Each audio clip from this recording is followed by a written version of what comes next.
الحمد للہ رب العالمین والصلاۃ والسلام علی اشرف الانبیاء والمرسلین رب اشرح لی صدری ویسر لی امری واحلل عقدۃ من لسانی یفقهوا قولی اللهم فقہنا فی الدین اللهم فقہنا لما تحب وترضى۔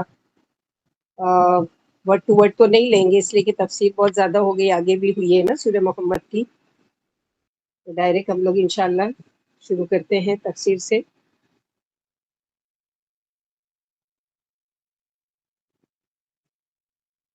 اعوذ باللہ من الشیطان الرجیم۔ وَاذْكُرْ أَخَا عَادٍ، ذکر کرو عاد کے بھائی کا۔ عاد، قوم عاد کی طرف کون سے نبی بھیجے گئے تھے؟ ہود علیہ السلام۔ اذ انذر قومک بالاحقاف، جب اس نے اپنی قوم کو احقاف میں ڈرایا۔ احقاف کا سنگولر ہے حقف، حقف کی جمع احقاف، یعنی مراد کیا ہے؟ ریت کے لمبے لمبے ٹیلے جو بلندی میں پہاڑوں کو تو نہیں پہنچتے لیکن بہت چھوٹے بھی نہیں ہوتے، جیسے دیکھے ہوں گے ڈیزرٹ وغیرہ میں کہ ٹیلے بن جاتے ہیں ہوا کی وجہ سے۔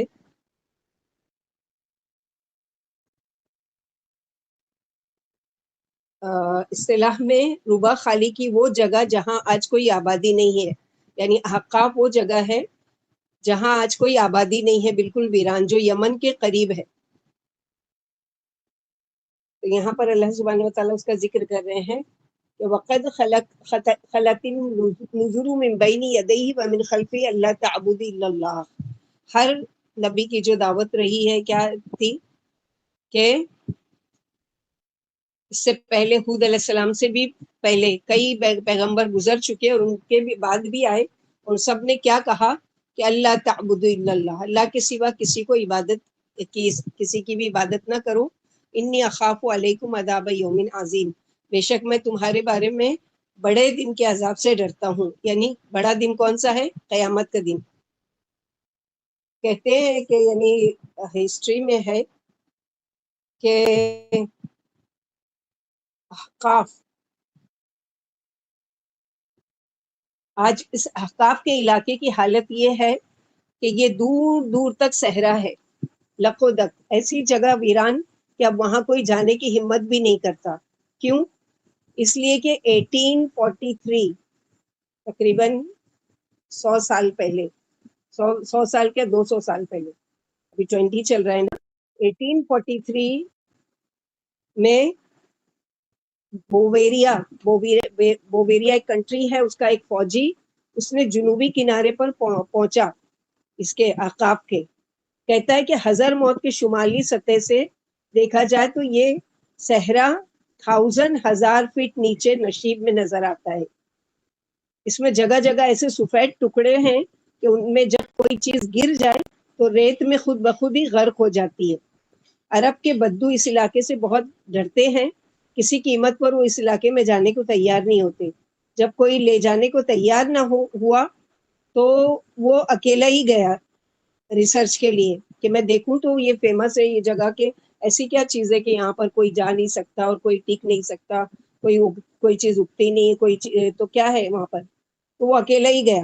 اس نے دیکھا کہ ریت وہاں کی بالکل باریک صفوف کی طرح ہے، ایک دم پاؤڈر کے جیسی۔ وہ کہتا ہے کہ میرے ہاتھ میں کوئی لوہے کا ہتھیار تھا، پھینکا تو 5 منٹ میں وہ ڈیزرٹ میں اندر غرق ہو گیا، جیسے پانی میں کوئی چیز ڈوب جاتی ہے ایسے میرا وہ ہتھیار ڈوب گیا۔ وہ ہتھیار کو میں نے ایک رسی سے باندھا ہوا تھا، وہ رسی بالکل جیسے وہ ہوتی ہے نا کہ جیسے نائلون کی رسی ہوتی ہے اس پہ آگ لگ جائے تو کیسے وہ پگھل جاتی ہے، اس طرح سے وہ رسی بھی پگھل گئی، یعنی وہ ہتھیار بھی ڈوب گیا میرا ڈیزرٹ میں اور وہ رسی بھی پگھل گئی۔ سوچے اگر انسان ایسی جگہ جائے تو کیا حشر ہوگا۔ تو اللہ سبحانہ و تعالیٰ احقاف کا ذکر کر رہے ہیں کہ کوئی قوم ایسی بسی تھی کہ جن کو ہم نے بہت زیادہ اسٹیبلش کیا تھا، بہت زیادہ ان لوگوں کو تمکنت دی تھی، بہت زیادہ ان لوگوں کو وہ دیا تھا، اور نہیں مانے اور اللہ کے ساتھ شرک کیا تو اللہ تعالیٰ نے ہود علیہ السلام کو ان کی طرف بھیجا اور پھر ان پر عذاب آیا اور غرق کر دیے گئے۔ قالوا اجئتنا لتأفکنا عن آلہتنا فأتنا بما تعدنا ان کنت من الصادقین۔ قوم کے لوگوں نے کہا کہ تو اس لیے آیا ہے کہ تو ہم کو ہمارے معبودوں سے دور کر دے، ان کے لیے ہمارے دل میں برائی ڈال دے، ہم اپنے بڑوں کو چھوڑ دیں۔ ہر دور کے لوگوں کو دین سے دور ہونے کی یہی وجہ ہے۔ آج بھی ہمارا الہوں کے نام مختلف ہیں، یعنی ہم یہ نہیں کہتے کہ ہم بتوں کو پوچھتے ہیں، لیکن ہم اپنی نفسانی خواہشات کو الہ بنا لیے ہیں، یا اپنی کسی بھی جو بھی ہمارا دل چاہتا ہے اس کو ہم نے الہ بنا لیا۔ جیسے پیچھے ہم لوگوں نے پڑھا ہے نا کہ کیا تم نے دیکھا کہ جس نے بنا لیا اپنی یعنی اس کو خواہش نفس کو الہ۔ تو یہاں پر نبی صلی اللہ علیہ وسلم کو تسلی دی جا رہی ہے ہود علیہ السلام کے اور عادیوں کے بیان کے ذریعے کہ آپ اپنے قوم سے پریشان ہو گئے ہیں کہ آپ کی بات نہیں مانتے، آپ اپنی قوم کے جھٹلانے سے غمگین نہ ہو۔ یہ تو قوموں کا پہلے ہی سے شیوا چلا آتا ہے۔ پہلے نبیوں کے واقعات پر غور فرمائیے کہ ان کی قوم نے بھی انہیں جھٹلایا، اور نہ صرف جھٹلایا بلکہ پہ در پہ آزار ہو گئے، بلکہ بعض نبیوں کو تو شہید بھی کر دیا گیا۔ عادیوں کے بھائی سے مراد ہود علیہ السلام ہے۔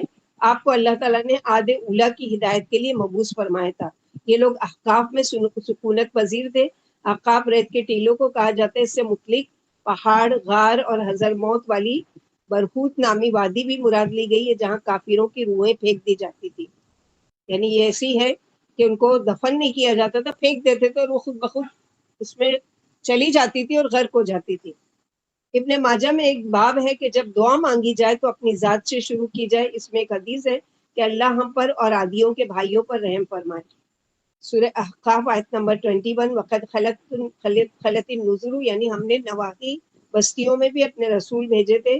فَإِنْ عَارَضُوا، سورہ فصلت آیت نمبر 13، اگر انہوں نے منہ موڑا تو فرما دیجئے کہ مجھے تم پر عادیوں اور سمودیوں جیسی کڑک کا ڈر ہے۔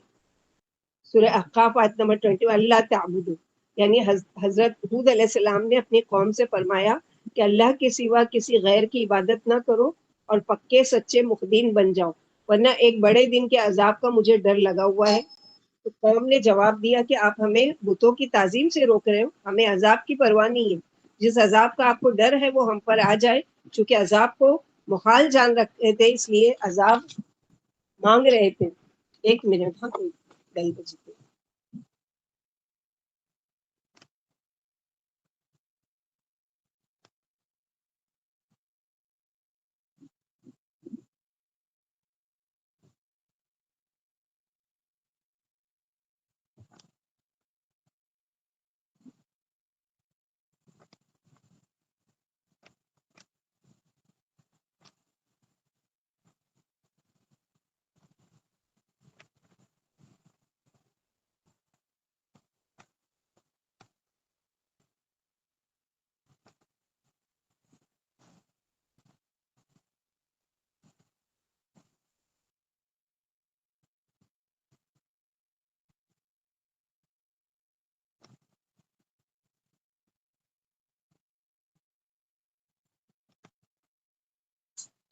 آواز نہیں آ رہی؟ مجھ کو بھی نہیں آ رہی۔ جی نے بولے 1 منٹ رک جاؤ، ایسا بول کے گئے۔ السلام علیکم ورحمۃ اللہ وبرکاتہ۔ ہاں کوئی آ گیا تھا وعلیکم السلام ورحمۃ اللہ۔ تو آگے فرمایا یستعجل بها الذین، سورہ شورى میں بھی یہ مضمون پڑھ چکے، آیت نمبر 18 میں، جن کا قیامت پر ایمان نہیں وہ عذاب کی جلدی مچا رہے ہیں۔ تو اللہ سبحانہ وتعالیٰ نے ان کی اس ہٹ دھرمی کی وجہ سے کہ ماننے کی بجائے کیا کہتے تھے یہ لوگ کہ اگر تم سچے ہو تو ہم پر عذاب لے کر آؤ، اور یعنی ہم فاتینہ بما تعیدنا، تو وعدہ تو بہت کرتا ہے کہ عذاب آئے گا عذاب آئے گا، لے کر آؤ عذاب اگر تم سچوں میں سے ہو۔ تو حود علیہ السلام نے کیا کہا؟ قال انما العلم عند اللہ وابلغکم ما ارسلت به ولکنی اراکم قوما تجہلون، یعنی اللہ سبحانہ وتعالی کو علم ہے اس چیز کا،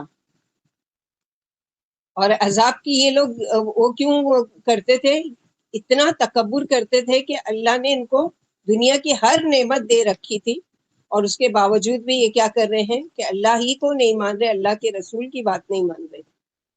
تو اس نے کہا یعنی ہود علیہ السلام نے کہ بے شک علم تو اللہ کے پاس ہے، میں تم کو وہ پہنچا رہا ہوں جس کے ساتھ میں بھیجا گیا ہوں، یعنی عذاب کا علم کب آئے گا اور کتنا آئے گا یہ سب میں نہیں جانتا، میں تو یہ جانتا ہوں کہ جو مجھے دیا گیا ہے اس کو امانت کے ساتھ آگے بھیجوں۔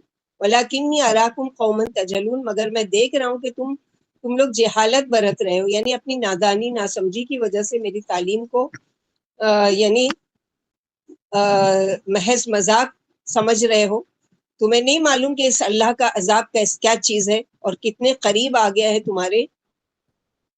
جہل وہ جہالت جو علم سے خالی ہو، یعنی تجہلون یعنی جاہل قوم کون سی ہوتی ہے؟ جو علم سے خالی ہو، جس کو علم ہی نہیں ہو، حقیقت کا علم، یعنی دنیا کی نالج تو بہت ہو ان کو، کہ دنیا کے بارے میں بہت ساری چیزیں جانتے ہو، بہت سی چیزیں پڑھتے بھی ہو، لیکن اگر اصل علم دین کا علم نہیں ہے تو سمجھے انسان جاہل ہے، کہ اس کو سب سے پہلی چیز تو اسی چیز کا علم حاصل کرنے کے لیے بھیجا گیا ہے۔ باقی کی دوسری چیزیں ہیں تو وہ تو کیا ہے کہ آنی اور جانی ہے، یعنی دنیا ہے، دنیا میں رہیں گے، علم حاصل کریں گے، علم کے ذریعے سے پیسے کمائیں گے یا جو بھی کریں گے وقتی طور پر، لیکن اصل چیز کیا ہے کہ دین کا علم۔ تو قرآن میں جن جاہلوں کو کہا گیا ان کو جیسے یہ موسیٰ علیہ السلام کی کیا دعا ہے آپ لوگ یاد کر چکے، جب ان لوگوں نے کہا تھا کہ کیا تو مذاق کر رہا ہے ہمارے ساتھ، اعوذ باللہ ان اکون من اعوذ الجاہلین۔ باللہ نکون من وہاں پر موسیٰ علیہ السلام نے کیا کہ میں پناہ مانگتا ہوں، یعنی کوئی اچھی بات ہے کہ میری طرف منسوخ کر رہے ہو جاہلوں کی باتیں، کیا میں جاہل ہوں؟ اللہ کی پناہ میں آتا ہوں کہ میں جاہلوں جیسی باتیں کروں۔ تو اس نادانی کا اللہ کے نبی نے صلی اللہ علیہ وسلم نے جواب دیا کہ علم تو اللہ ہی کو ہے، عذاب آئے گا یا نہیں اگر وہ چاہیں گے اللہ سبحانہ و تعالیٰ تو عذاب بھیج دیں گے، اور میرا کام تو محض تبلیغ رسالت ہی ہے، مگر افسوس تم بڑے احمق ہو۔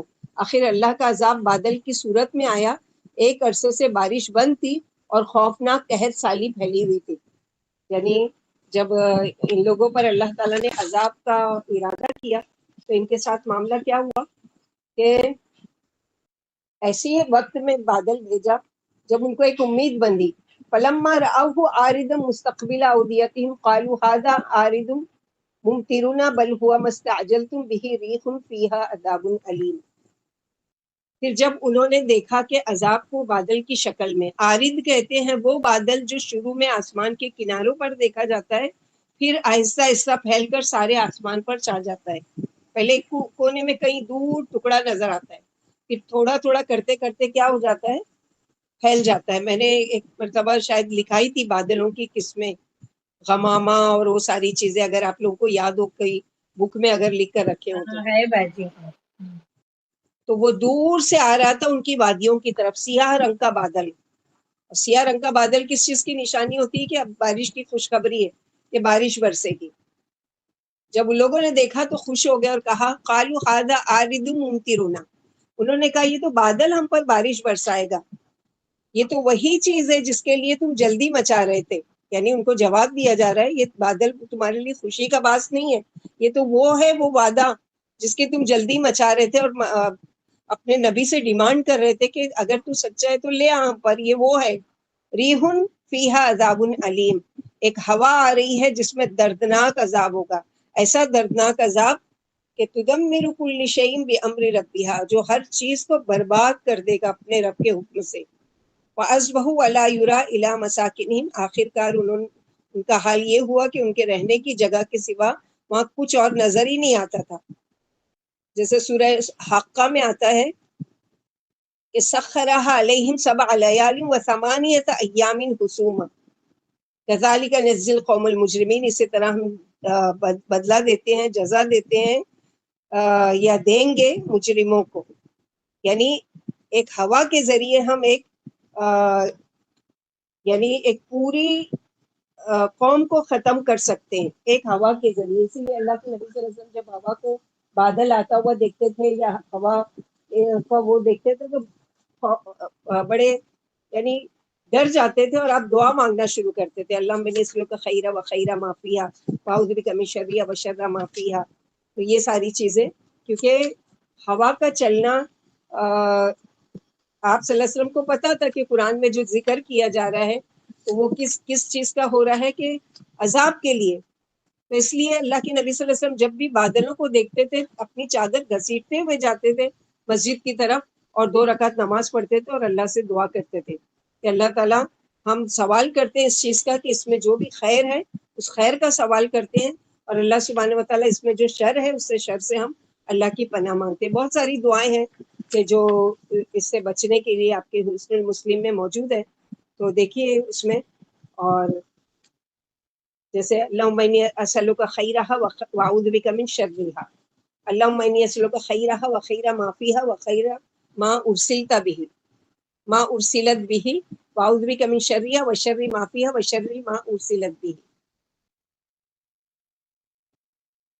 اور ایک اور سنن بیہقی میں دعا ہے، اللہم لقحا لا عقیما، اے اللہ یہ ہوا پانی کو اٹھانے والی ہو، بے فائدہ نہ ہو، یعنی عذاب برسانے والی نہیں ہو، بلکہ کیا ہے پانی کو اٹھانے والی ہو، یعنی جو جس پانی کے ہم انتظار میں ہیں بارش برسے ہم پر، یہ وہ والی ہوا ہو.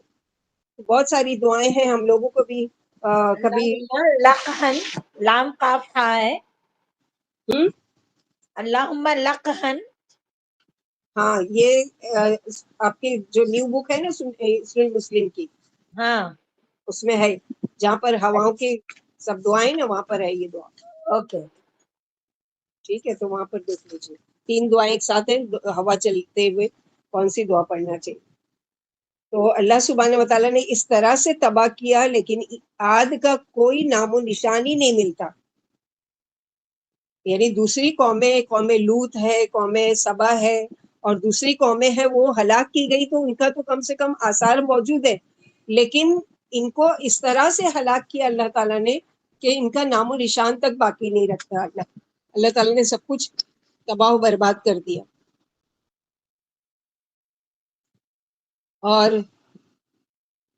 یعنی اچانک ایک ابر نمودار ہوا اور ان کی طرف بڑھتا چلا ہے، یہ مارے خوشی کے اچھلنے کودنے لگے کہ لو دیکھو وہ کالا بادل آ رہا ہے، رفتہ رفتہ ان پر چھا رہا ہے اور اس کا رخ ہمارے ہی طرف ہے. جب اب بارش ضرور ہوگی، لیکن ابر کی شکل میں اللہ کا قہر و غضب قہر و غضب ان پر نازل ہونے والا تھا جو اس بدنسیم قوم پر برسنے والا تھا. یہی وہ عذاب تھا جس کی جلدی مچائی جا رہی تھی. آخر یہ ابر سخت تیز و تند آندھی میں تبدیل ہو گیا جس نے اللہ کے حکم سے ان اشیاء کو جن کی بربادی مقدر ہو چکی تھی غارت کر دیا. جیسے سورہ زاریات آیت نمبر 42 میں آئے گا کہ ما تذر من شیء اتت علیہ، یہ ہوا جس چیز سے گزر جاتی اسے ریزہ ریزہ کر کے چھوڑ جاتی تھی. سارے عادی غرور کے یعنی جو پلے ہوئے تھے تباہ ہو گئے، کوئی بھی نہیں بچا. پھر فرمایا ان نافرمانوں کو جو ہمارے رسولوں کو نہیں مانتے اسی طرح سزائیں دی جاتی ہیں. عائشہ صدیقہ رضی اللہ عنہ فرماتی میں نے کبھی آپ صلی اللہ علیہ وسلم کو اس طرح ہنستے ہوئے نہیں دیکھا کہ آپ کے داڑھ مبارک یا کچلیاں جو کہتے ہیں دکھائی دیں. آپ صرف مسکرایا کرتے تھے. جب بادل یا آندھی آتی تو بے قرار ہو جاتے. ایک دن میں نے پوچھ ہی لیا کہ لوگ تو گھٹا دیکھ کر خوشی مناتے ہیں کہ اب بارش ہوگی، لیکن میں آپ کو دیکھتی ہوں کہ آپ فکر مند ہو جاتے ہیں. فرمایا آپ صلی اللہ علیہ وسلم نے عائشہ میں کیسے مطمئن ہو جاؤں کہ اس میں عذاب نہیں ہے؟ ایک قوم ہوا ہی سے تو تباہ کی گئی. ایک قوم نے عذاب کی گھٹا دیکھ کر کہا لو گھٹا آ گئی، بارش آ گئی. آپ جب کبھی آسمان کے کسی کنارے سے ابر آتا دیکھتے تو سارے کام حتیٰ کہ نماز تک چھوڑ کر یہ دعا مانگنا شروع کر دیتے، اللہم انی اعوذ بک من شر ما فیہ، اے اللہ میں اس کی برائی سے آپ کی پناہ مانگتا ہوں. پھر کھلنے پر یعنی جب وہ بادل چھٹ جاتا اور ہوا رک جاتی اور اس کے آثار ختم ہو جاتے تو پھر اس پر اللہ کی حمد فرماتے، اور اگر وہ برس جاتا تو یہ دعا مانگتے اللہم انی اسألک خیرہ و خیر ما فیہ واعوذ بک من شرہ و شر، اے اللہ میں آپ سے اس کی بھلائی اور اس میں جو کچھ ہے اس کی خیر و برکت اور جسے یہ ساتھ لائی ہے اس کی اچھائی مانگتا ہوں، اور اس کی برائی سے اور اس میں جو کچھ ہے اس کی برائی سے اور جسے یہ ساتھ لائی ہے اس کی برائی سے آپ کی منع مانگتا ہوں. کیونکہ کوئی بھی چیز ذاتی ہو جائے تو وہ نقصان دہ ہو جاتی ہے. کوئی بھی چیز کا مال زیادہ ہوا تو انسان کے بگڑنے کے چانسز ہوتے ہیں، بارش زیادہ ہو جائے تو تباہی کا چانس ہوتا ہے، ہوا زیادہ ہو جائے تو بربادی لے کر آتی ہے. تو کوئی بھی چیز کی زیادتی کو پسند نہیں کیا گیا. قوم عاد کا واقعہ آراف و ہود میں بیان ہو چکا ہے. عادیوں پر انگوٹھی کے حلقے کے برابر ہوا کھلی، یعنی اتنی بڑی ہوا نہیں کہ وہ چلی گئی، صرف ایک انگوٹھی کا حلقہ، یعنی آپ کوئی بھی رنگ لو اور رنگ جو گول ہوتی ہے اس کے بیچ میں جو جگہ ہوتی ہے نا، اتنی ہوا خالی اللہ نے کھولی تھی. پہلے تو یہ ہوا دیہاتوں پر چلی، پھر شہروں کی طرف رخ کیا، اور آتا دیکھ کر شہری خوشی سے پھولے نہیں سمائے کہ اب ضرور میں برسے گا، لیکن یہ دیہاتیوں کو اٹھا کر لا رہی تھی جو شہریوں پر پٹخ دیے گئے. یعنی وہاں سے دیہاتوں سے لوگوں کو ہوا اڑاتے ہوئے لے کر آ رہی تھی، ان شہریوں پر پٹک رہی تھی اور سب غارت ہو گئے. یہ ہوا اس قدر تیز تھی کہ خزانچیوں کو اس کا سنبھالنا مشکل تھا، اور دروازے کے سوراخوں سے نکلی چلی آ رہی تھی. یعنی دروازہ بھی بند کر لیا اور وہ بھی کر لیا تو بھی ہوا سوراخوں کے اندر سے گھس کر آ رہی تھی. اللہم حفظنا منہم اللہم لا تجعلنا منہم. اللہ تعالیٰ ہم پر ایسی کوئی ہوا نہ بھیجے جو عذاب کی شکل میں ہو اور جس کو ہم برداشت نہیں کر سکتے ہوں. اللہ تعالیٰ ہم پر اپنی رحمت والی ہوا بھیجے. آگے اللہ سبحانہ و تعالیٰ فرماتے ہیں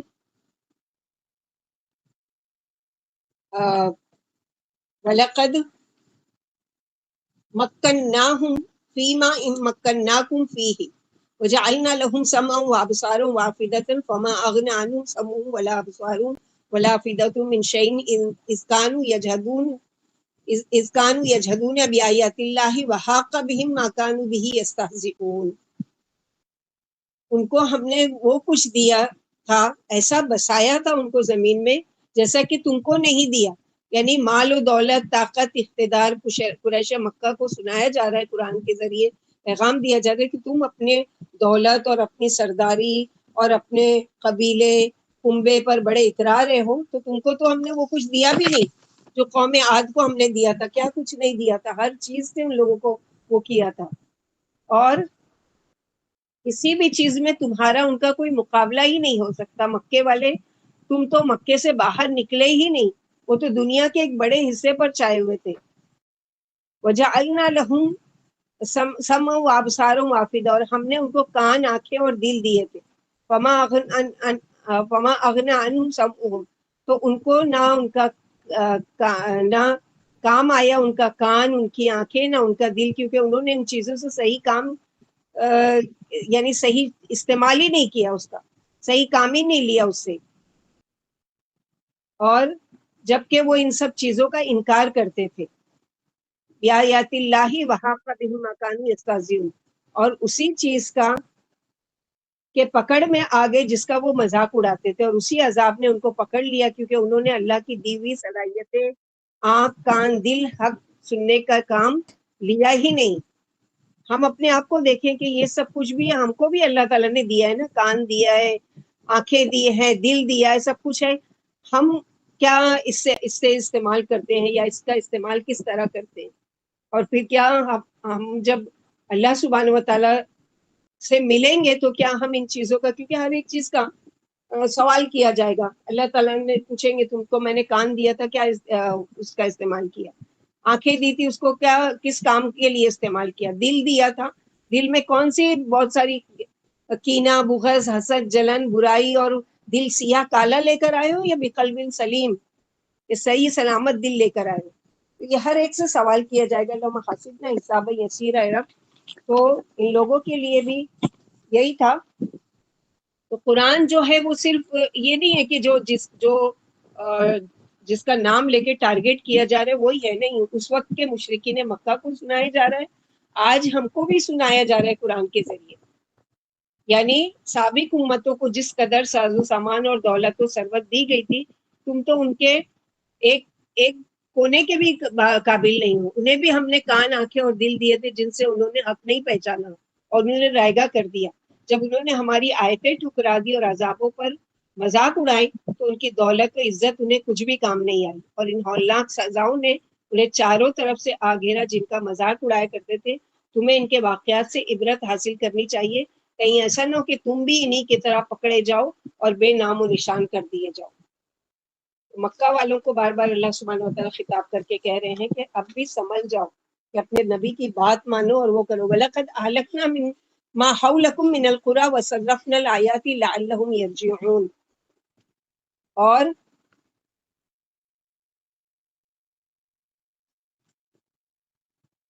اور بلا شبہ ہم تمہارے آس پاس کی بہت سی بستیوں کو ہلاک کر چکے.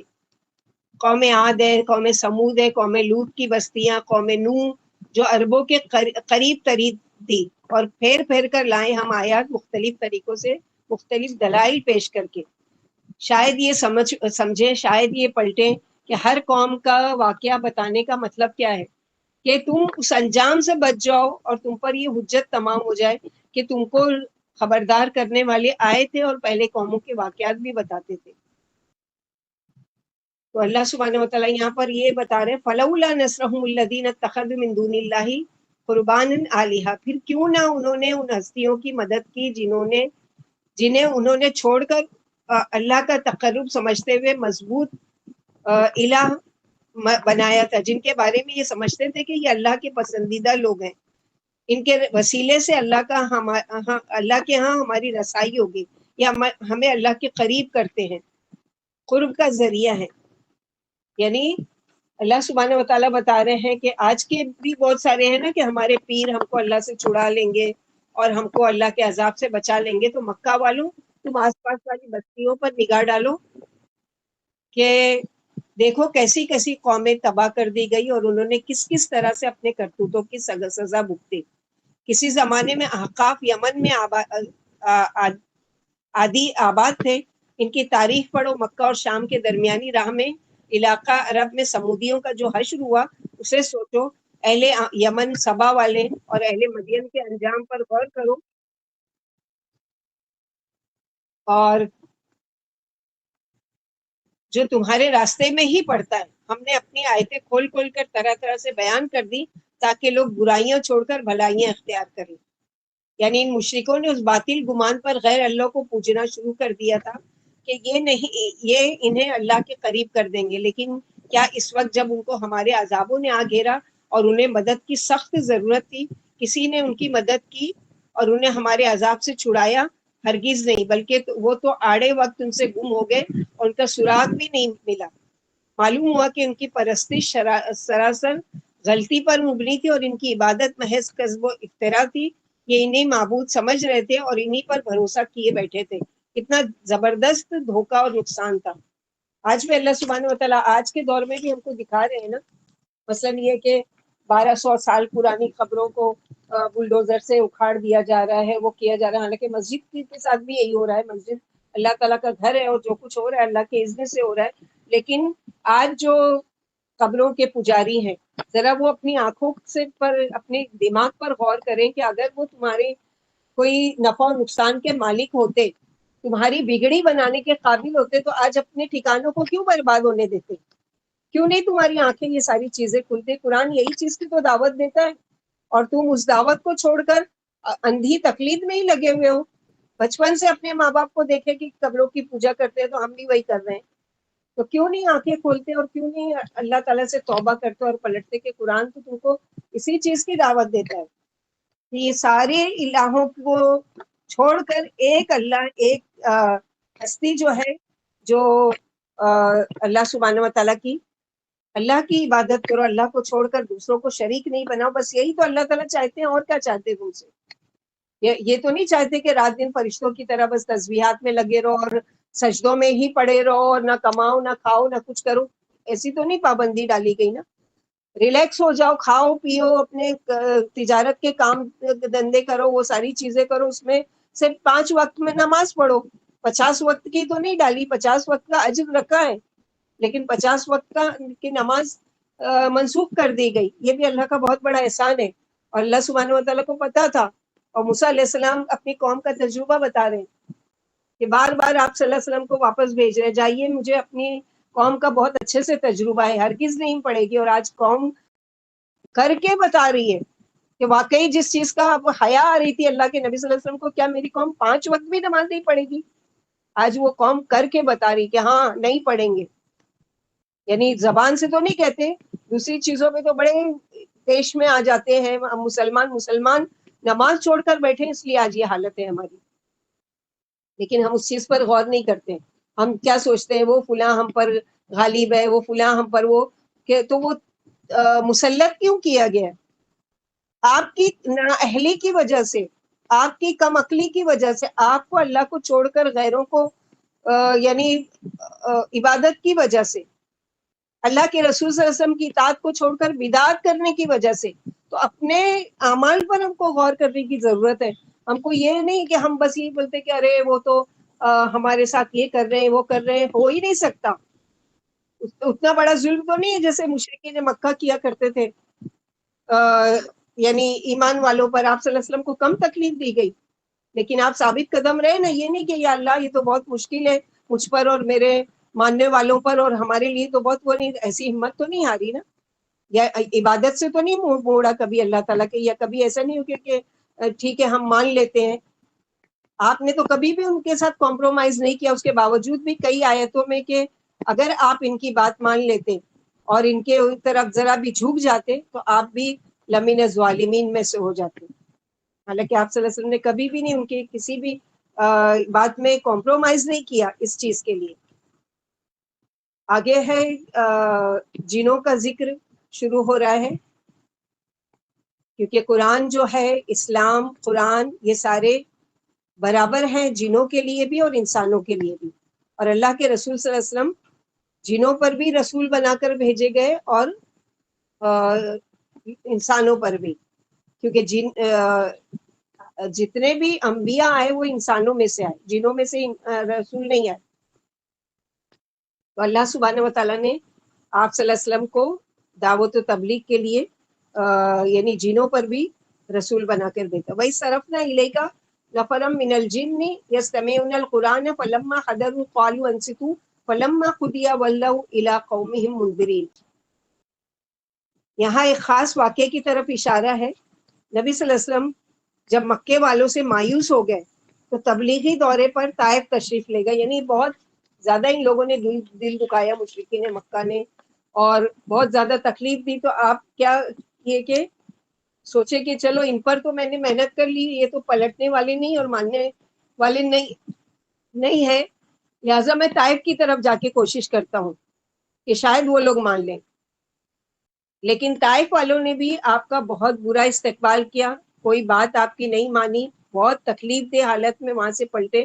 وادی نخلا میں تھے، عشاء یا فجر یا تہجد کی نماز میں آپ صلی اللہ علیہ وسلم بلند آواز سے تلاوت فرما رہے تھے کہ جنوں کا ایک گروہ وہاں سے گزرا اور وہ آپ صلی اللہ علیہ وسلم کی قرات سننے کے لیے وہاں ٹھہر گیا. جس جگہ یہ واقعہ پیش آیا وہ السیل الکبیر، نخلا کی وادی جس کو کہتے ہیں. یہ واقعہ نخلا کا ہے. آپ عشاء کی نماز پڑھ رہے تھے، جن آپ کے پاس آ کر کھڑے ہو گئے. یہ نصیبین کے 7 جن تھے. ابن عباس رضی اللہ عنہ فرماتے آپ صلی اللہ علیہ وسلم نے قرآن شریف جنوں کو سنانے کے لیے نہیں پڑھا تھا. آپ تو بہت جب اداس ہو جاتے تھے تو قرآن کی تلاوت شروع کر دیتے تھے. تو نماز شروع کر دی اور اس میں قرآن کی تلاوت کرنے لگے. لیکن وہاں سے جنوں کی ایک جماعت گزر رہی تھی. ان لوگوں نے جب یہ سنا آپ صلی اللہ علیہ وسلم تو صحابہ کرام کے ساتھ بازار عکاظ جا رہے تھے. چونکہ انگاروں کی وجہ سے شیطانوں اور آسمانی خبروں میں رکاوٹ، یعنی جب سے آپ نبی بنائے گئے اور یہ جن کی جماعت جو تھی وہ کیا کرتے تھے، آسمانوں پر چڑھ جایا کرتے تھے، کیونکہ اللہ تعالیٰ نے ان کو قوت دی ہے کہ اڑ سکتے ہیں اور پھر سکتے ہیں. تو یہ آسمانوں میں چڑھ جایا کرتے تھے اور چھپ کر بادلوں میں بیٹھ جایا کرتے تھے. مقعد کہا گیا ہے، سورہ جن میں آئے گی پوری ڈیٹیل. تو وہاں بیٹھ جایا کرتے تھے اور اللہ سبحانہ و تعالیٰ فرشتوں کو جو بھی احکامات ڈیلی کے دیتے تھے یا سال کے یا مہینے کے یا روزانہ کے، تو یہ چھپ چھپ کر سنتے تھے. اور ان کو جب قرآن نازل ہونا شروع ہوا تو اب ان کے لیے تیاری کی گئی کہ اب یہ نہیں سن سکتے. پہلے جو سن چکے اب نہیں سن سکتے. تو ان پر صحاب ثاقب پھینکا جاتا تھا، ان کو مارا جاتا. سورہ تاریخ میں ہے. تو یہ کیا کرتے تھے کہ تحقیق کے لیے شیطان دنیا میں پھیل گئے. یعنی اب ان کو فکر لگ گئی کہ اب کون سی نئی بات ہو گئی ہے کہ پہلے تو ہم آ کے چھپ کے بیٹھ کے کچھ نہ کچھ سن لیا کرتے تھے آسمان کی خبریں. اب نئی بات کون سی دنیا میں آ گئی ہے کہ جس کی وجہ سے ہم کو مار بگایا جاتا ہے اور ہم کو شعاب ثاقب کے ذریعے سے حملہ کیا جاتا ہے. چنانچہ تحقیق کے لیے یہ شیطان کیا ہے دنیا میں پھیل گئے کہ چلو دیکھیں کہ زمین پر کوئی نئی بات آئی ہے کیا. ایک جماعت عرب میں علاقے حجاز میں مکہ معظمہ کے قریب بھی پہنچ گئی. آپ عکاظ جاتے ہوئے مقام نخلا میں صحابہ کرام کو فجر کی نماز پڑھا رہے تھے. جب انہوں نے قرآن سنا تو وہیں ٹھہر گئے اور غور سے سننے لگے اور سمجھ گئے کہ یہی وجہ ہے کہ آسمانی خبریں اب ہم تک نہیں پہنچتی اور سننے سے پہلے ہی انگارے مار دیے جاتے ہیں۔ پھر یہ قوم سے آ کر کہنے لگے کہ ہم نے نیکی کی طرف رہنمائی کرنے والا قرآن سن لیا ہے جو عجیب و غریب ہے، یعنی سنا اور ابھی ان سے خطاب بھی نہیں ہے، لیکن یہ جا کر فوراً اپنی قوم کو خبر دیتے ہیں۔ کیا کرتے ہیں؟ قالوا یا قومنا ان سمعنا کتابا انزل من بعد موسیٰ مصدقا لما بین یدیہ یہدی الی الحق و الی طریق مستقیم، یعنی سنا اور سنتے ہی اپنی ڈیوٹی پر لگ گئے۔ یہ نہیں کہ اچھا پھر ہمارے لیے بھی کوئی پیغام آئے گا، ہمارے لیے بھی کوئی اگر وہ آئے گا تو پھر ہم اس کے یعنی مانیں گے یا وہ کریں گے، کیونکہ اللہ سبحانہ وتعالیٰ نے تو سورہ زاریات میں فرما دیا وما خلقت الجن والانس الا لیعبدون، کہ ہم نے تو انسان اور جنوں کو کس لیے پیدا کیا ہے؟ اپنی عبادت کے لیے۔ تو یہ قرآن بھی ان کی عبادت کا طریقہ سکھانے کے لیے۔ بہرحال یہ بھی اللہ کی ایک مخلوق ہے جس کے لیے اللہ نے قرآن میں فرمایا ہے اور ان کو آگ سے بنایا گیا ہے، لیکن ان کی طاقت انسانوں سے کم ہے، یعنی ان کے یہاں کا ایک پہلوان انسان کے 8 سال کے بچے کے برابر اس کی طاقت ہے، یعنی بہت طاقتور نہیں ہے، لیکن یہ طاقتور بنا دیے گئے۔ کیسے؟ کہ جب مشرکین مکہ کسی غیر آباد وادی میں جاتے تھے تو وہاں کیا کرتے تھے کہ کہتے ہوئے داخل ہوتے تھے کہ اس وادی کے جن کی پناہ میں ہم آتے ہیں، یعنی جب ہم اس کو ایکسیپٹ کریں گے کہ یہ یہاں کے بڑے کی پناہ میں آتے ہیں تو ظاہر ہے کہ وہ بڑا تکبر میں پھول جائے گا اور پھر ہم کو نقصان نہیں پہنچائے گا اور کہے گا کہ ہاں دیکھو میری تعریف ہو رہی ہے۔ اس طرح سے یہ بڑے بنے، ورنہ ان کی طاقت کچھ بھی نہیں ہے۔ اللہ سبحانہ وتعالیٰ نے بہت سی، ہم لوگوں نے اس سے پہلے کے سورہ اعراف میں شاید پوری ڈیٹیل پڑھ چکے کہ ان کی کئی شکلیں ہیں، کئی قسمیں ہیں، یعنی کچھ ہے کہ وہ رینگنے والے جانور کی شکلوں میں آتے ہیں، کچھ ہے کہ کالے کتے کی شکل میں آتے ہیں، اور کچھ ہے، اور وہ سارے کی سارے کیا ہے؟ خبیث جنوں میں سے، لیکن اچھے بھی ہیں اس میں۔ انشاءاللہ باذن اللہ سورہ جن جب ہم پڑھیں گے تو انشاءاللہ اس میں پوری ڈیٹیل، کیونکہ وہ پوری سورہ ہی اس لیے ان کے نام پر نازل ہوئی ہے۔ تو اللہ سبحانہ وتعالیٰ یہاں پر ان کے لیے بتا رہے ہیں جن وہی سننے کی کوشش کیا کرتے تھے، اور جب اتفاق سے کسی بات کی بھنک ان کے کان میں پڑ جاتی تو اس میں 10 جھوٹی باتیں ملا کر کاہنوں کو خبر کر دیا کرتے تھے، جن میں سے ایک بات تو سچی نکلتی تھی۔ اس سے پہلے ان پر انگارے پڑتے تھے۔ نبی صلی اللہ علیہ وسلم کی بعثت کے بعد وحی کی حفاظت کے لیے جنوں کو انگاروں سے مارا جانے لگا۔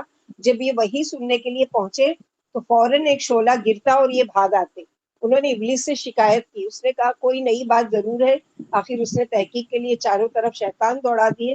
عرب کی طرف جانے والے شیطانوں نے آپ کو نخلا کے دونوں پہاڑوں کے درمیان صحابہ کرام کو نماز پڑھاتے ہوئے دیکھا اور ابلیس کو جا کر خبر دی۔ اس نے کہا یہی وجہ ہے جو یہ احتیاط برتی جا رہی ہے، آپ کو جنوں کے آنے کی خبر بھی نہیں تھی، یعنی آپ کو پتا بھی نہیں، آپ تو اپنی نماز میں مشغول ہے۔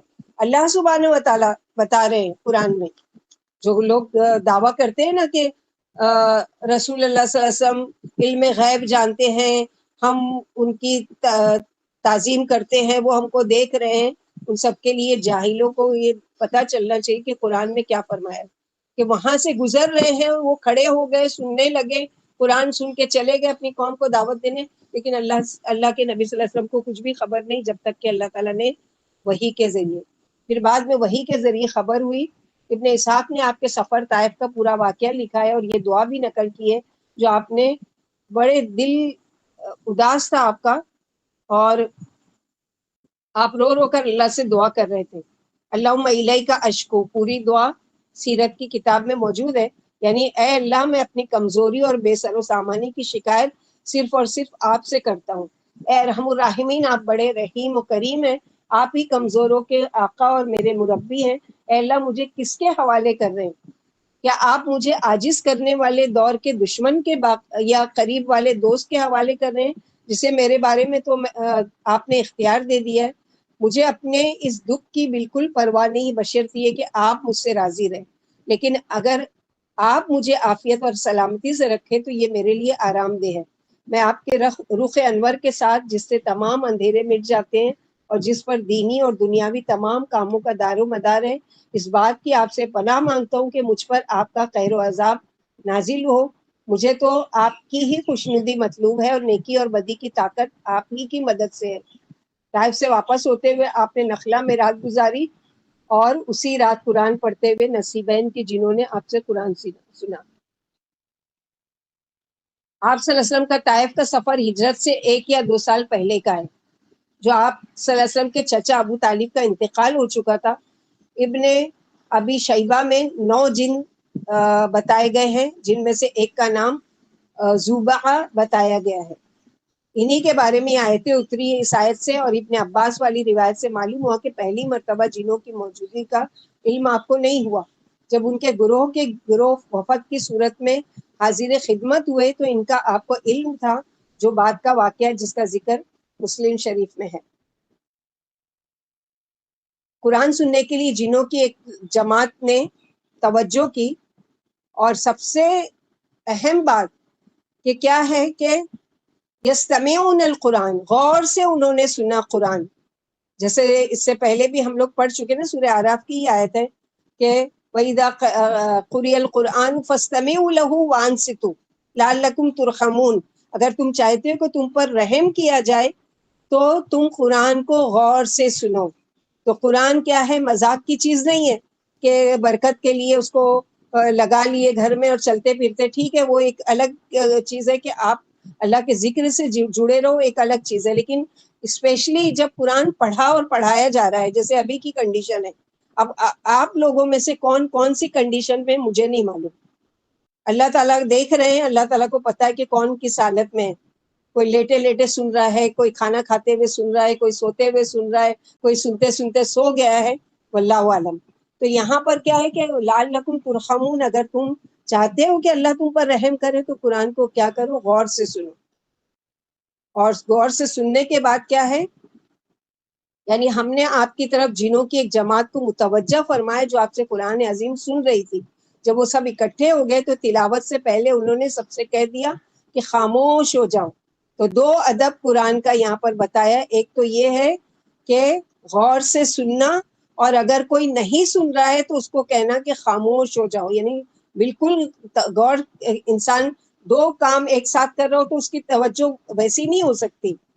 مثلا آپ کوئی چیز، آپ قرآن ہی پڑھ رہے ہیں اور ساتھ میں کوئی بازو میں بیٹھ کے آپ سے باتیں کر رہا ہے، تو آپ یا تو غور کر سکتے ہو قرآن پر یا اس کی بات پر، آپ دونوں کام ایک ساتھ نہیں کریے، آپ اس کی بات بھی ادھوری سنو گے اور قرآن بھی ادھورا پڑھو گے۔ تو کتنی اچھی ان کی تعلیم ہے کہ پہلی مرتبہ یہ قرآن سن رہے ہیں جنوں کی جماعت، اور کیا کہہ رہے ہیں کہ یستمعون وانصتوا، یعنی غور سے، خاموشی سے سنو، چپ چاپ سنو۔ اور سننے کے بعد ابھی ان کو یہ نہیں کہ وہ ذمہ داری دی گئی کہ جاؤ اور اب اپنی قوم کو خبردار کرو، لیکن خود ہی اپنی ڈیوٹی وہ کر رہے ہیں۔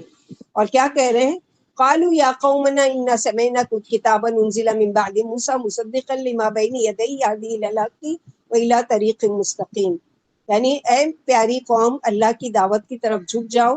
اس آیت سے معلوم ہوا کہ اللہ کے رسول انسان اور جن دونوں کے رسول بنائے گئے، کیونکہ آپ نے جنوں کو دعوت اسلام دی اور ان کے سامنے سورہ رحمان کی تلاوت کی، جس میں جن انسان دونوں سے خطاب ہے۔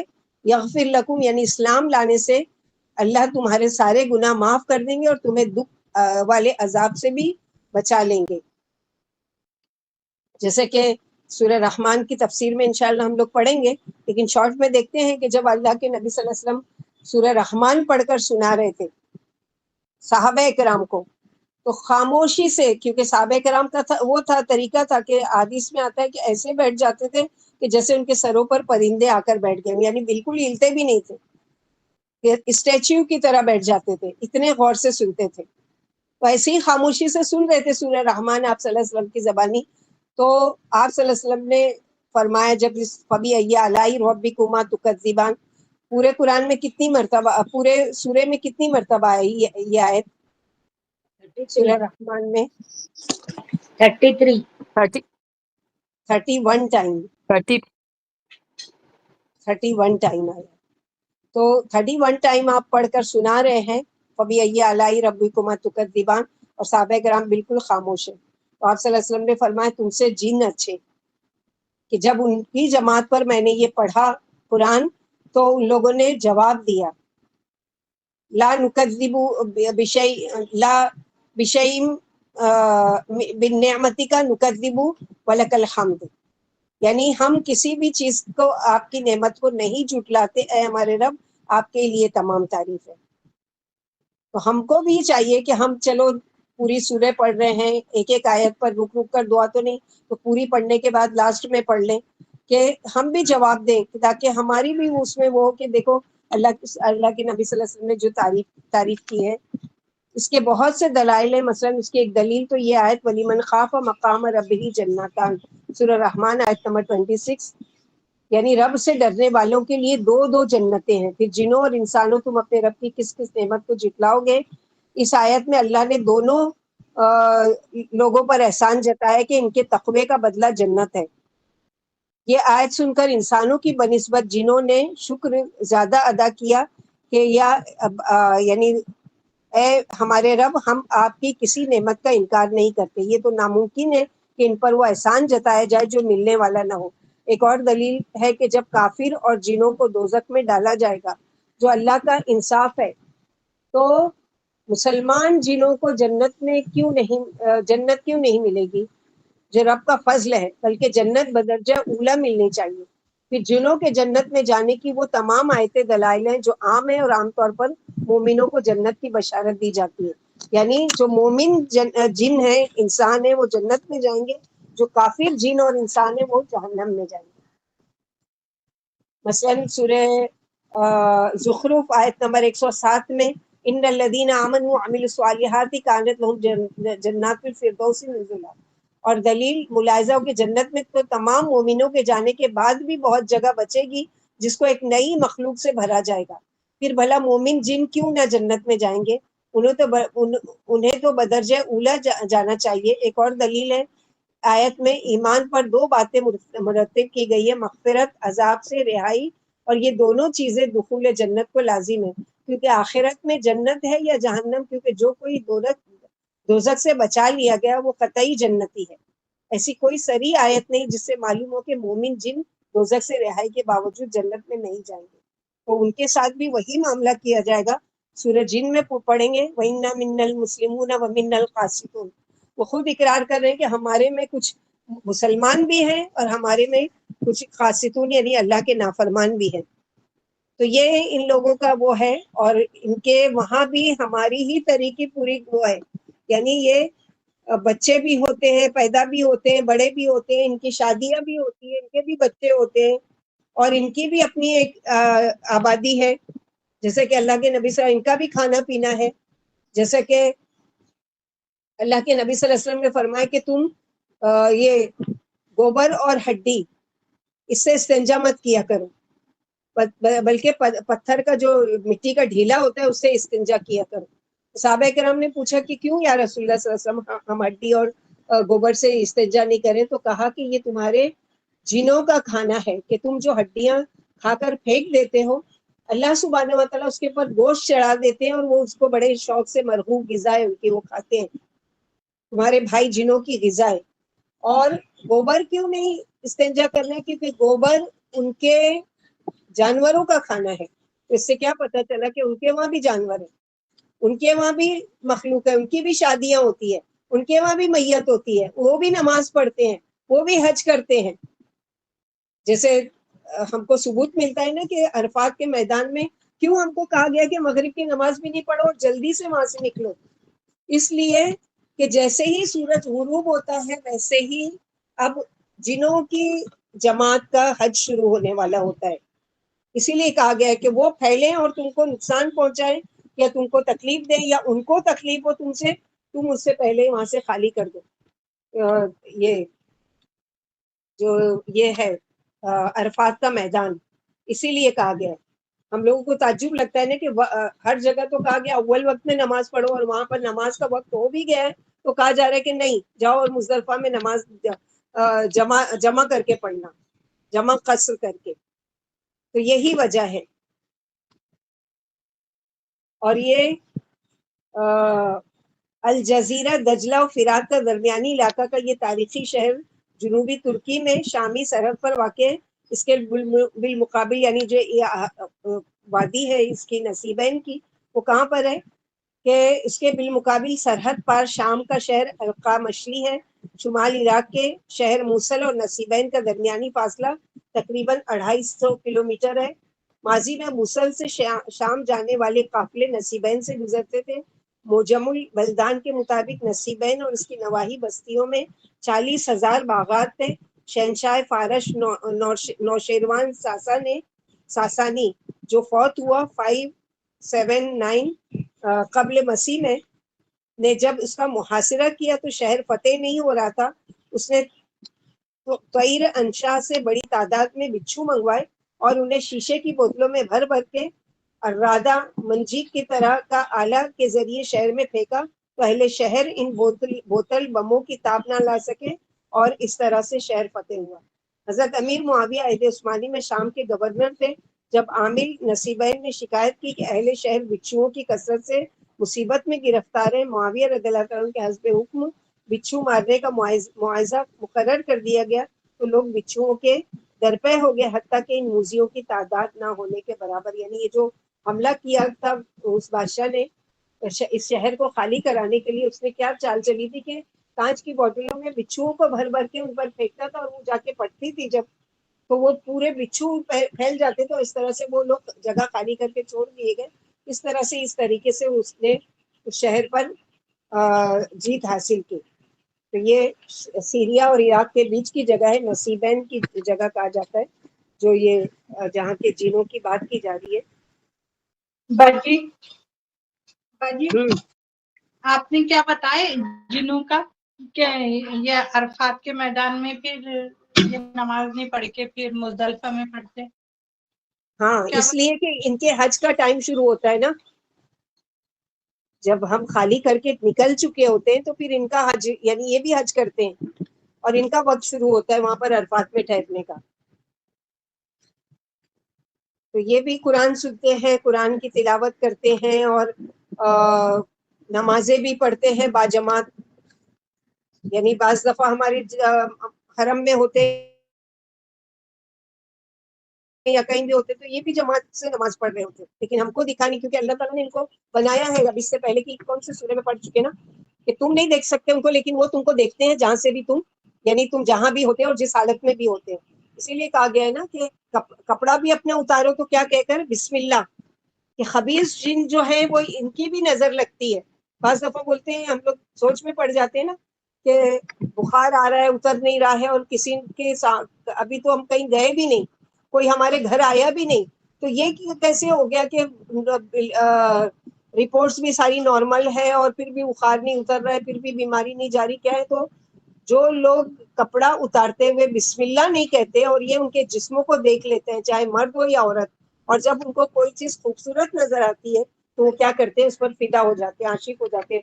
یہ واقعہ تو سن چکے ہیں اور یہ حقیقت ہے کہ بہت سی عورتیں ان کی آنکھیں پسند آئی آنکھوں پر فدا ہو گئے، بال ان کے پسند آئے بالوں پر فدا ہو گئے، ان کے یہ ساری چیزیں. اسی لیے تو اپنے بچوں کو کہا گیا ہے نا کہ مغرب کی جیسے ہی اذان ہونے لگے تو مغرب کے وقت روک کر رکھو، کیونکہ ان کے پھیلنے کا وقت ہوتا ہے. یہ سارا دن روکے اللہ کے حکم سے روکے جاتے ہیں، اور جب مغرب کا ٹائم ہوتا ہے اور یہ پھیلتے ہیں فضاؤں میں اپنی رزق تلاش کرنے کے لیے، اپنی روزی روٹی کے لیے، اپنے گھر بار سے ملنے والے کے لیے، جو بھی کام کے لیے، جو بھی جیسے ہم نکلتے ہیں اپنی روزی روٹی کمانے، تو یہ ان کا وقت ہوتا ہے. یہاں تک کہ اندھیرا اچھی طریقے سے پھیل جائے پھر اپنے بچوں کو چھوڑو، یا اس لیے کیونکہ بچوں بھی کو بھی خوبصورت لگتے ہیں، ان کو بھی وہ کرتے ہیں، ان کو نظر لگتی ہے. بعض تو یہ کہ اتنے عاشق ہو جاتے ہیں کہ اپنی نکاح بھی کر لیتے ہیں. اب جب اس کی نکاح کا وقت آتا ہے وہ لڑکی کا یا لڑکے کا تو وہ بے ہوش ہو جاتی ہے، اور پھر اس کو علاج کیا جاتا ہے تو پتہ چلتا ہے یہ کہ وہ حاضر ہوتا ہے کہتا ہے کہ یہ میری دلہن ہے اور میں تو اس سے پہلے ہی نکاح کر چکا ہوں. تو یہ ساری چیزوں سے بچنے کا طریقہ کیا ہے کہ اللہ کے نبی صلی اللہ علیہ وسلم نے جو پروٹیکشن کی چیزیں بتائی ہے کہ ان کو پاور دیا ہے اللہ نے، جو چاہے کرو. شیطان کو جو مہلت دی تھی نا یہ اسی کی جماعت میں سے ہے نا. اب اس میں سے مسلمان جو ہوں گے وہ آپ کو تکلیف نہیں پہنچائیں گے. اگر آپ کے گھروں میں بھی ہیں آپ کو وہ ہے تو آپ کو پتہ بھی نہیں چلے گا، اور وہ ہوں گے بھی تو آپ کو تکلیف نہیں، لیکن جو خبیث قسم کے ہیں وہ آپ کو ضرور تکلیف پہنچائیں گے. اللہ کی پناہ میں آنا چاہیے. اللہم انی اعوذ بک من الخبث والخبائث.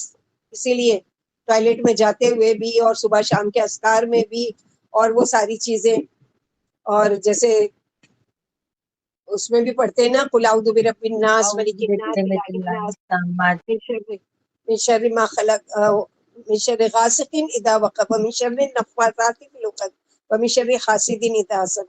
اور اسی طرح ناس قل اعوذ برب الناس ملک الناس الہ الناس من شر الوسواس الخناس الذي يوسوس في صدور الناس من الجنۃ والناس. وہاں پر نام آ گیا ہے نا کہ جنوں میں سے جو مجھے پریشان کرے اس سے بھی میں آپ کی پناہ میں آتی ہوں، اور انسانوں میں سے بھی جو مجھے پریشان کرے اللہ تعالیٰ میں اس کی. کتنی خوبصورت اور جامع صورتیں اللہ کی. اسی لیے تو اللہ کے نبی صلی اللہ علیہ وسلم نے فرمایا نا، جو کوئی رات کو بستر پر پڑھ کر اور اپنے ہاتھ پر دم کر کے پورے جسم میں پھیر لے، کوئی چیز اس کو نقصان نہیں پہنچائے گی. صبح شام کے اذکار میں 3 مرتبہ، ہر نماز کے بعد 1 مرتبہ. یہی چیز ہے، یہ ساری پروٹیکشن کی چیزیں. ہم لوگ ذرا کچھ ہوا، ارے کسی بابا کے پاس چلو، کوئی تعویذ دے دے، کوئی پھونک کر دے دے، کوئی یہ دم کر دے. آپ کے ہاتھ میں ساری چیزیں ہیں، علاج آپ کے گھر میں موجود ہے، لیکن آپ غفلت میں کیوں ہیں؟ کیوں دوسروں پر ڈیپینڈ ہیں؟ کوئی مولانا مولوی ہے، کوئی قاری ہے، کوئی رقیہ کرنے والا راقی ہے، وہ ہمارا رقیہ کرے. ہم خود کیوں نہیں کریں اپنے آپ کو بچانے کے لیے پہلے ہی سے؟ تو یہ ساری چیزیں قرآن پڑھو، سمجھو، سیکھو، اور یہ اپنے زندگی میں اس کو نافذ کرو. اس لیے قرآن آیا ہے، ہماری پروٹیکشن کے لیے آیا، ہم کو ہدایت دینے کے لیے آیا. لیکن ہم کیا ہیں، اس کو چھوڑ کر دوسری طرف مشغول ہیں. پہلے تو ہم میوزک وغیرہ لگا کر اس کو بلاتے ہیں، اور پھر جب وہ آ کر دلہن پر سوار ہو جاتے تو پھر بگانے کی کوشش کرتے ہیں. یہ سب ہماری جاہلیت کے کام ہے، جس سے ہم کو اللہ کی پناہ مانگنا چاہیے. کہ تم خود دعوت دے رہے ہو میوزک بجا بجا کر، گھر میں ٹی وی پر زور سے گانے بجا کر، اور وہ کر کے، یہ ان کو پسندیدہ آواز ہے، یہ بڑے شوق سے آتے ہیں سننے کے لیے، اور بڑے شوق سے ناچتے گاتے ہیں آپ کے آس پاس. آپ کو پتہ بھی نہیں، آپ تو مگن ہو اپنی ٹی وی دیکھنے میں، یا پھر کہیں میوزک بج رہی ہے شادیوں میں. اللہ تعالیٰ ہدایت دو ہم سب کو، ہماری قوموں کو، کہ ہم اللہ کی طرف رجوع کریں اور اپنے جو کرنے کے کام ہے وہ کریں، جو نہ کرنے کے لیے منع کیا گیا اس سے اللہ تعالیٰ ہم سب کی حفاظت کرے. تو یہ جنوں کا ذکر کیا گیا. اس کے بعد اللہ سبحانہ وتعالیٰ باجی وہ جنات کون سا جواب دیتے؟ سورہ رحمان کی تفسیر میں دیکھنا، وہاں پر ہے دعا، لا بشیء من نعمتک نکذب ربنا ولک الحمد ومن لا یجب داعی اللہ فلیس بمعجز فی الارض ولیس له من دونہ اولیاء اولئک فی ضلال مبین. اور یعنی جو دعوت دینے والے کی دعوت کو قبول نہیں کرے گا، یعنی جو مسلمان نہیں ہوگا اور بے ایمان ہی رہے گا، وہ دنیا میں اللہ کو عاجز نہیں کر سکتا، ہرا نہیں سکتا، اس کی قدرت کے دائرے سے باہر نہیں جا سکتا، بلکہ اللہ کی قدرت میں ہی رہ کے اس کو زندگی گزارنا ہے. اس کے عذابوں سے بچ کر کہیں نہیں جا سکتا، اور کوئی بچانے والا بھی نہیں آ سکتا. ایسے لوگ سری دھوکے میں. تبلیغ کا یہی انداز اختیار کرنا چاہیے کہ رغبت بھی دلائی جائے اور ڈرائے بھی جائے. یعنی خالی فضائل بیان کر کر کے ان کو شوق نہیں دلایا جائے، آپ نماز پڑھ لیا کرو اتنے ثواب ہے، اور آپ فضائل درود پڑھ لو. درود ٹھیک ہے، آج جمعہ کا دن ہے، الحمدللہ کثرت سے جو درود بھیجے گا اللہ کے نبی صلی اللہ علیہ وسلم، اللہ کے اس پر رحمتیں نازل ہوتی ہے، اس کے گناہ مٹا دیے جاتے ہیں، اور اس کے درجات بلند ہوتے ہیں. یہ سب بے شک ہے، لیکن صرف قرآن خبردار کرنے کے، جیسے اللہ کے نبی صلی اللہ علیہ وسلم کے لیے کیا کہا گیا ہے کہ شاہدوں و مبشرہ و منذرہ، یعنی آپ کو گواہ بھی، خبردار کرنے والا بھی، اور ڈرانے والا بھی بنا کر بھیجا گیا. یعنی خالی یعنی ثواب کی چیزیں بتا بتا کے لوگوں کو وہ مت کرو، امپریس مت کرو، بلکہ ڈراؤ بھی کہ اگر نہیں مانو گے تو دیکھو اللہ تعالیٰ کا عذاب بھی آ سکتا ہے. ایسے لوگ سری دھوکے میں ہیں. تبلیغ کا یہی انداز اختیار کرنا چاہیے کہ رغبت بھی دلائی جائے اور کیا کیا جائے. اسی لیے اکثر جن مسلمان ہوئے اور قافلوں کے قافلے کئی بار خدمت رسالت میں حاضر ہوئے، جیسا کہ متعدد صحیح روایت میں ہے کہ ہم پڑھیں گے سورہ جن میں، کہ یعنی ایک مرتبہ صحابہ کرام میں سے لوگوں نے کہا کہ ہم چلتے ہیں آپ کے ساتھ، یا آپ نے دعوت دی کہ کوئی ہے جو چلے میرے ساتھ کے آپ کے بھائی جنوں کو دین کی دعوت دینے کے لیے، تو کوئی بھی تیار نہیں ہوا، لیکن عبداللہ بن مسعود تیار ہوئے کہ میں چلوں گا یا رسول اللہ صلی اللہ علیہ وسلم۔ آپ جب ایک وادی میں پہنچے تو آپ صلی اللہ علیہ وسلم نے یہ عبداللہ بن مسعود رضی اللہ تعالیٰ کو ایک جگہ روک دیا اور آس پاس ایسے سرکل بنا دیا، مٹی کے اوپر نشان بنا دیا کہ اس سے باہر نہیں نکلنا، اور آپ صلی اللہ علیہ وسلم چلے گئے وادی کی طرف۔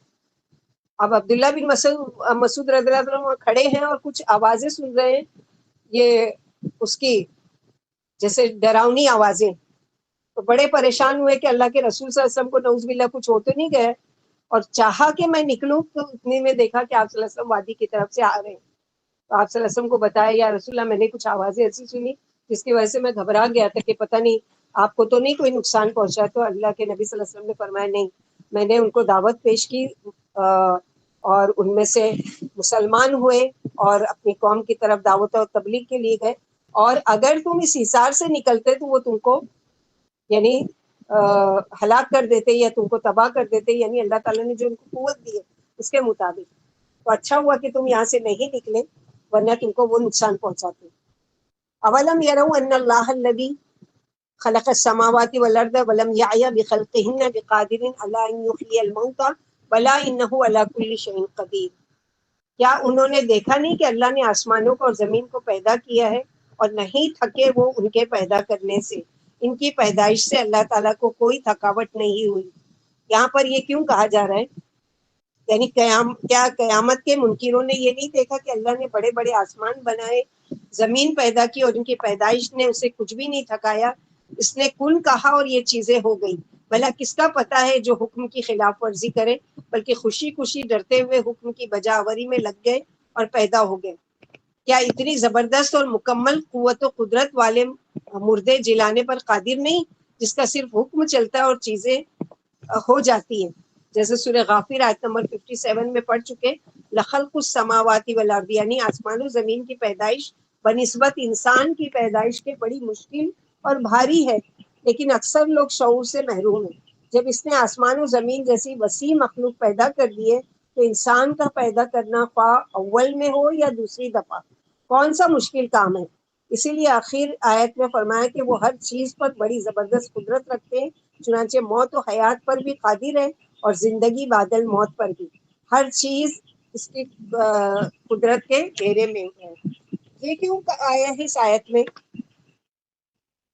کہ ولم یعیا، یعنی اللہ تعالیٰ کو تھکان نہیں ہوئی، کیونکہ یہودیوں کی ایک جماعت نے کیا کہا تھا کہ ہماری تورات اور انجیل میں ہے کہ اللہ تعالیٰ نے 6 دنوں میں آسمان و زمین کو بنایا اور وہ تھک گئے اور 7ویں دن انہوں نے آرام کیا، تو اللہ تعالیٰ اس کا جواب دے رہے کہ اللہ تعالیٰ کو تو تھکان نہیں آتی، اللہ تعالیٰ کو تو اونگ بھی نہیں آتی، نیند بھی نہیں آتی، لا تأخذہ سنۃ ولا نوم، اللہ تعالیٰ تو یہ سارے نقص والی چیزیں ہیں، انسان کام کرتے کرتے کتنا بھی اسٹرانگ ہو وہ ایک مرتبہ تھک ہی جاتا ہے، لیکن اللہ سبحانہ و تعالیٰ کی صفات وہ ہے کہ ہر نقص سے پاک ہے، ہر عیب والی چیزوں سے خالی ہے، تو اللہ تعالیٰ یہاں پر جواب دے رہے ہیں جو وہ کہتے ہیں کہ نعوذ باللہ اللہ تعالیٰ 6 دن میں آسمان و زمین بنا کر تھک گئے، اب 7ویں دن انہوں نے آرام کیا، تو اللہ تعالیٰ فرماتے ہیں کہ ہم نے ان کی پیدائش کے بعد ولم یعیا، ہم کو تھکان نہیں ہوئی، کیونکہ ہم تو ہر چیز کے ہمارے کیا ہم خود کرتے ہیں، ہمارے تو کلمہ کن سے یہ سارے کام ہوتے ہیں، ان اللہ علی کل شیء قدیر ویوم یعرض الذین کفروا علی النار الیس ھذا بالحق قالوا وربنا قال فذوقوا العذاب بما کنتم تکفرون، اور جس دن کافر لوگ آگ پر پیش کیے جائیں گے ان سے پوچھا جائے گا کیا یہ حق نہیں ہے جس کو تم جھٹلایا کرتے تھے، کہ یہ جیسے آج کے دور میں یہ تو مولویوں کے قصے اور کہانیاں ہیں اور ایسے ہی ڈراتے رہتے، کچھ نہیں ہوتا، کوئی اللہ تعالیٰ اللہ غفور الرحیم ہے، کوئی نہیں پکڑا ہوگی، کوئی نہیں ہم جہنم میں ڈالے جائیں گے، قالوا بلا وربنا، کہیں گے کیوں نہیں، قسم ہے ہمارے رب کی، عذاب کو دیکھ کر ان کا کون انکار کر سکتا ہے، تو اب انکار کرو یا نہ کرو دونوں برابر ہے۔ قال فذوقوا العذاب بما کنتم تکفرون، اللہ تعالیٰ فرمائیں گے کہ اچھا تو اب عذاب کا مزہ چکھو اپنے اس انکار کی وجہ سے جو تم کرتے رہے. اب نہ ماننے کا مزہ چکھو. یعنی دنیا میں جب تم کو ڈرایا جاتا تھا، یعنی جہنم میں جھونکے جانے سے پہلے ایک دفعہ اور کافروں کو جہنم کے کنارے لا کر کھڑا کیا جائے گا اور انہیں لاجواب و شرمندہ کرنے کے لیے ان سے پوچھا جائے گا کہ ذرا بتاؤ تو صحیح ہمارے رسول اور ہمارے عذاب سچے ہیں یا نہیں. آج تو تم کل تو کانوں سے سنتے تھے نا، آج تو اپنی آنکھوں سے دیکھ رہے ہو. اب بتاؤ سچ ہے کہ نہیں؟ اب بھی تمہیں یقین آیا؟ کیا یہ جادو ہے؟ تمہاری آنکھیں پھوٹی تو نہیں؟ یہ کیا دیکھ رہے ہو؟ کیا یہ حق نہیں؟ چاروں ناچار اقرار کرنا پڑے گا کہ ساری باتیں برحق ہیں. کہیں گے اب ہماری آنکھیں کھل گئی اور دل ایمان سے بھر گیا، اب تو ہمیں ذرا سا بھی شک نہیں ہے. حکم ہوگا کہ اب تو تم اپنے کفر کا مزہ چکھو. یعنی اب چانس ختم، آنکھ سے دیکھ لیے تو اب چانس ختم ہو گیا کہ تم توبہ کرو یا نہ کرو، دونوں برابر ہیں. فاصبر کما صبر اولو العزم من الرسل ولا تستعجل لهم كأنهم يوم يرون ما يوعدون لم يلبثوا إلا ساعة من نهار بلاغ فهل يهلك إلا القوم الفاسقون. اب نبی صلی اللہ علیہ وسلم سے خطاب ہے کہ آپ صلی اللہ علیہ وسلم صبر کیجئے، اہل مکہ کی ان زیادتیوں پر صبر کیجئے جیسے صبر کیا تھا ہمت والے رسولوں نے. کون تھے ہمت والے رسول؟ اولو العزم پیغمبروں میں سے کون کون تھے؟ حضرت موسیٰ علیہ السلام، حضرت عیسیٰ علیہ السلام، آپ صلی اللہ علیہ وسلم، حضرت حضرت ابراہیم علیہ السلام اور حضرت نوح علیہ السلام. نوح علیہ السلام. نوح علیہ السلام، ابراہیم علیہ السلام، موسیٰ علیہ السلام، عیسیٰ علیہ السلام اور آپ صلی اللہ علیہ وسلم. محمد صلی اللہ علیہ وسلم. تو یہ سارے اولو العزم پیغمبروں میں سے ہیں. ان اولو العزم پیغمبروں میں سے بھی ٹاپ کا درجہ کس کا ہے؟ ہمارے پیارے نبی محمد صلی اللہ علیہ وسلم کا. تو ان کے لیے جلدی نہ کریں کہ یا اللہ یہ نہیں مانتے تو ان پر عذاب آ جائے. یہاں اللہ تعالیٰ رحمت کی کتنی زبردست محبت کا اظہار کر رہے ہیں کہ اللہ تعالیٰ اپنی مخلوق سے کتنے پیار کرتے ہیں، کیسے ڈھیٹ اور منکر لوگوں کو بھی مہلت دے رہے ہیں کہ شاید یہ پلٹ آئے، اس لیے آپ جلدی مت کیجیے، صبر کیجیے، ان کے لیے عذاب مت مانگیے. جیسے کہ موسیٰ علیہ السلام نے عذاب مانگا تھا، جیسے کہ نوح علیہ السلام نے عذاب مانگا تھا اپنی قوم کے لیے، جیسے کہ ابراہیم علیہ السلام نے. تمام انبیاؤں نے اپنی قوم کی جب سرکشی دیکھی اور عذاب مانگا تو ان کی دعائیں قبول ہو گئی. لیکن آپ صلی اللہ علیہ وسلم کو کہا جا رہا ہے صبر کیجیے، آپ نہیں بد دعا کیجیے ان کے خلاف. اور آپ کو تو بد دعا کا منع بھی کیا جا رہا ہو، چانس بھی دیا گیا. طائف سے جب واپس پلٹ رہے تھے تو پہاڑ کا جو فرشتہ وہ آپ کے پاس آیا، یا رسول اللہ صلی اللہ علیہ وسلم آپ ایک اشارہ کیجیے کہ طائف کے دونوں طرف کی جو پہاڑ ہے نا وہ دونوں کو میں ملا دوں، اس پر میں قادر ہوں. تو اللہ کے نبی صلی اللہ علیہ وسلم نے کیا کیا کہ نہیں، میں ان کے لیے دعا کروں گا، اللہ تعالیٰ ہو سکتا ہے کہ ان کی نسلوں میں سے ایمان والے پیدا ہو. اور آج ہو گیا نا پورا عرب مسلمان، جہاں کفر تو شرک کا اور 360 بت تھے، آج وہ سارا کنٹری اور آس پاس کے لوگ سبھی کیا ہے، مسلمان کنٹریز ہیں. اللہ تعالیٰ مسلمان کنٹریز کو اپنی ڈیوٹی اور اپنا جو ان کے اوپر ذمہ داریاں ہیں، اللہ تعالیٰ ان کو نبھانے کی اور اس نام کو بحال کرنے کی توفیق دے جو اللہ کے نبی صلی اللہ علیہ وسلم نے کام کر کے گئے اور جو تعلیم دے کر گئے. جس روز لوگ اس چیز کو دیکھ لیں گے جس کا ان کو خوف دلایا جا رہا ہے، تو اس دن ان کو پتہ چل جائے گا کہ ان کو یہ لگے گا جیسے دنیا میں ایک گھڑی سے زیادہ نہیں رہے، بس ایک لمحہ ٹھہر کر آئے ہیں. بلاغ پہنچانا ہے، بات پہنچا دی گئی، یعنی وہ نصیحت یا پیغام ہے یہ جس کا پہنچانا آپ کا کام ہے. اب کیا نافرمان لوگوں کے سوا اور کوئی ہلاک ہوگا؟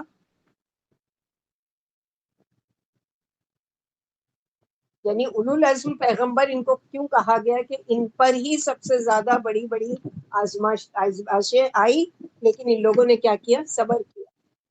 یعنی اگر آپ کی قوم آپ کی ناقدری اور آپ کی تکذیب کرتی ہے اور مخالفت و اذیت پر تل گئی ہے تو جائیے، تعجب نہیں.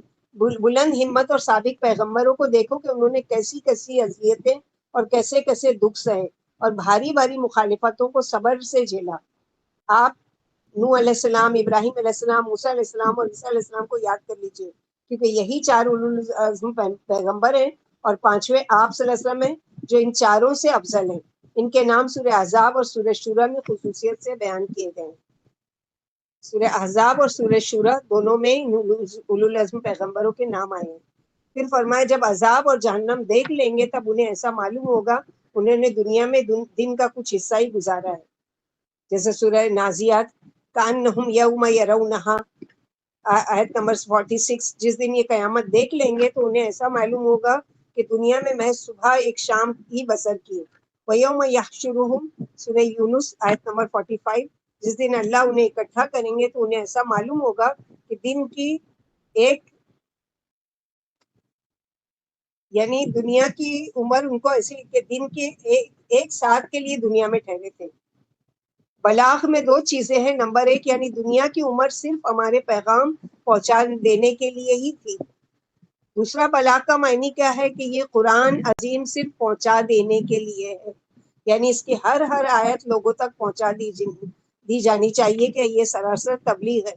آخر میں فرمایا کہ علاوہ فاسقوں کے اور کوئی ہلاک نہیں ہوتا، اور اللہ سبحانہ و تعالیٰ کا یہ عدل ہے کہ جو خود ہی تباہ ہونا چاہتا ہے اسے تباہ کر دیتے ہیں، جو خود اپنے پاؤں پر کلاڑی مارنا چاہتا ہے اللہ کی بھی اس پر ہی مار پڑتی ہے، اور جو بچنا چاہتا ہے اور اللہ تعالیٰ سے نافرمانی سے توبہ کر کے پلٹنا چاہتا ہے، اللہ تعالیٰ کے رحمت کے دروازے کھلے ہوئے ہیں. وہ جب چاہے اپنی موت کا غرغرہ آنے سے پہلے پلٹ جائے، اس کے لیے چانس ہے. توبہ کے دروازے کھلے ہوئے ہیں. اگر وہ عذاب دیکھ لے یا اپنی موت کا فرشتوں کو دیکھ لے اور پھر توبہ کرنا چاہے تو پھر اس کے چانس کیا ہے، ختم کر دیے جائیں گے. الحمدللہ الذی بنعمتہ تتم الصالحات. اللہ سبحانہ و تعالیٰ کے فضل و کرم، اللہ کی مہربانی سے ہم نے سورہ سورہ احقاف کو کمپلیٹ کیا.